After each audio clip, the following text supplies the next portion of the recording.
ഇതിന് ഫേക്കും റീലും മനസ്സിലാകുന്നുണ്ടോ? കുറച്ച് ബുദ്ധിമുട്ടാണല്ലേ? റിയൽ ഹയ ഇപ്പൊ മനസ്സിലായില്ലേ? ഇതുപോലെയായിരുന്നു ഞങ്ങൾ മെഡിസിൻ തുസനിൽ കണ്ട കാഴ്ച. റിയലാണെന്ന് തോന്നിക്കുന്ന യുഗ പ്രതിമകളുടെ ഒരു ലോകം. ഞങ്ങളിപ്പോൾ നിൽക്കുന്നത് സ്യാം ഡിസ്കവറി മാളിൻ്റെ മുമ്പിലാണ്. ഈ മാളിൻ്റെ ഉള്ളിൽ ഞങ്ങൾ ഇന്ന് വിസിറ്റ് ചെയ്യുന്ന മഡാം തുസൻഡ്. അവിടെ ഞങ്ങൾ ആദ്യം കണ്ടത് മഹാത്മാ ഗാന്ധിയെയാണ്.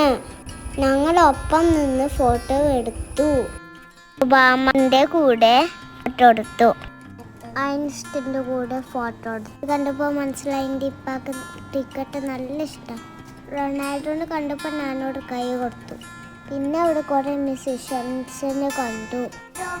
മ്യൂസിക് റെക്കോർഡ് ചെയ്യുന്നത് സെറ്റ് ചെയ്തിട്ടുണ്ട്. ഞങ്ങൾ ആദ്യമേ കുറേ കളിച്ചു. ഹന്തുക്കുട്ടി ഉറങ്ങിയായിരുന്നു. അതാണ് ഓളെ ഇതിൽ കാണാത്തത്. പിന്നെ ക്യാപ്റ്റൻ അമേരിക്ക, സ്പൈഡർമാൻ, ഓളെ കൂടെ ഒക്കെ ഫോട്ടോ എടുത്തു. ഇതാരാന്ന് ഗസ് ചെയ്യാൻ പറ്റുമോ? ഒരു റിയാലിറ്റി ഷോ നടക്കുന്ന സ്റ്റേജ് സെറ്റ് ചെയ്തിട്ടുണ്ട്. ഞങ്ങളവിടെ കുറേ കളിച്ചു. ഇത് ഹാൻട്ടൺ വെറുതെ പാട്ടൊന്നും പാടുന്നില്ല. ഹൃതിക് റോഷൻ, അമിതാഭ് ബച്ചൻ, ഷാറുഖ് ഖാൻ, ബാഹുബലി, പിന്നെ മൈക്കൽ ജാക്സന്റെ കൂടെ ഞങ്ങൾ കുറേ ഡാൻസ് കളിച്ച്. ഡാൻസിന് വേണ്ട കോസ്റ്റ്യൂമൊക്കെ അവിടെ ഉണ്ടായിരുന്നു. ഡ്രസ്സ്, തൊപ്പി, കോട്ട്, കണ്ണട ഒക്കെ അവിടെ ഉണ്ടായിരുന്നു.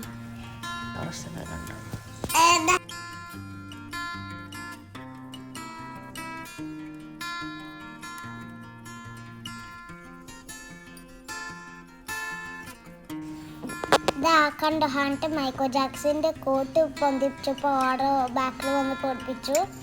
അപ്പോൾ ഹാൻട്ട് കോട്ട് തിരിച്ചു വെച്ചിട്ട് 2 സ്റ്റെപ്പ് ഡാൻസ് കളിച്ചിട്ട് ഓടിപ്പോയി. അവിടുന്ന് ഇറങ്ങി ഞങ്ങൾ പോയത് ഐക്കോൺ സ്യാം മോളിലേക്കാണ്. അവിടെ ഭയങ്കര ക്രൗഡഡ് ആയിരുന്നു. അവിടെ ഫുഡ് കോർട്ടിൽ വെറൈറ്റി ഓഫ് ഫുഡ് കിട്ടും. ഇത് കണ്ടോ, ക്രോക്കഡൈൽസ് ഫ്രൈ ചെയ്ത് വെച്ചിട്ടുണ്ട്. പിന്നെ വെറൈറ്റി ഓഫ് ഇൻസെക്ട്സിന് ഫ്രൈ ചെയ്ത് വെച്ചിട്ടുണ്ട്. കൂറ, ഈച്ച, പുഴുക്കൾ, പിന്നെ തേള്.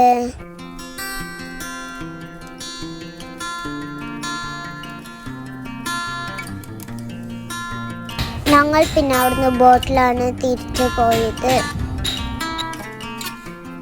ഹംദക്കുട്ടി ബോട്ടിങ് നല്ലോണം എൻജോയ് ചെയ്തു.